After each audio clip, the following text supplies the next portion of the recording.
बिस्मिल्लाहिर्रहमानिर्रहीम। अस्सलाम वालेकुम viewers, this is doctor Zain from webdog veterinary department.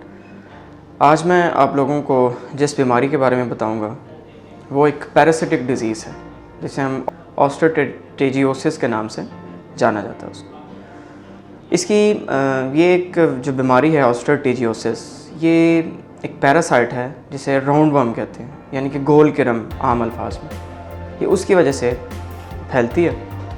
और ये जो कीड़ा होता है ये एक लाइव वर्म होता है जो कि जानवरों का जो रूमिनेंट्स हैं उनके एबोमेज़म में पाया जाता है। एबोमेज़म यानी कि ट्रू स्टमक भी जिसे कहते हैं। इस बीमारी की अलामात कुछ यूँ हैं कि इसमें जानवर को पानी की तरह पतला डायरिया, बहुत ज़्यादा प्यास जिसे पोलीडिप्सिया कहते हैं, और एनोरेक्सिया, जानवर खाना पीना छोड़ देता है, और इमेसिएटेड कि जानवर जो है वो वीक हो जाता है, कमज़ोर हो जाता है, अपनी जान छोड़ देता है। एक बहुत ही ख़तरनाक पैरासाइट है जो जानवर का जो एबोमेज़म यानी कि स्टमक होता है वहाँ से उसका खून चूसता है और अपनी न्यूट्रिशन हासिल करता है। इस की जो ट्रीटमेंट है उसकी तरफ आते हैं। इसकी ट्रीटमेंट में बहुत सारी अद्वियात हैं, जैसे फेनबेंडाजोल डोज रेट के हिसाब से आप दे सकते हैं, एल्बेंडाजोल है, ऑक्सफेंडाजोल है, थायाबेंडाजोल है, नाइटोबिमिन एक ड्रग है, बहुत ज़्यादा इफ़ेक्टिव है इसमें, ये भी आप इसको जानवर को दे सकते हैं। ये जो पैरासिटिक डिज़ीज़ है, ये जो चौपाए होते हैं यानी कि भेड़ बकरी, चौपाए यानी कि जिनका ओझरी होती है, रूमिनेंट्स जिन्हें हम कहते हैं, उनके अंदर ये पाई जाती है। फॉर एग्ज़ाम्पल इसकी 3 स्पीशीज़ हैं जो कि बीमारी कॉज करती हैं। एक ऑस्ट्रोटेजिया ट्राइफरकाटा, ऑस्ट्रोटेजिया सर्कमसिंक्टा और ऑस्ट्रोटेजिया ऑस्ट्रोटेजी।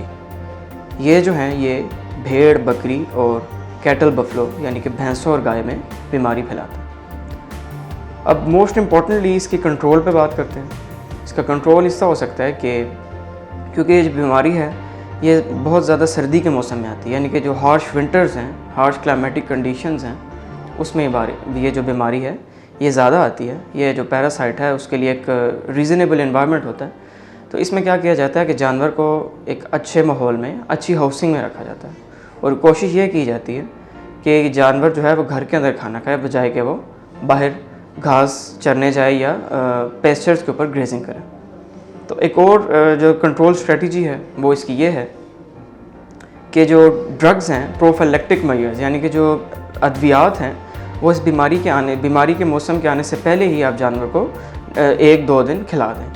इससे क्या होगा कि जानवर के अंदर उस पैरासाइट के अगेंस्ट इम्यूनिटी डेवलप्ड होगी और जानवर जो है वो बीमारी से बच सकता है। तो यही था आज का हमारा टॉपिक। अगर ये वीडियो आपको पसंद आए तो इसको लाइक करना और सब्सक्राइब करना ना भूलिएगा।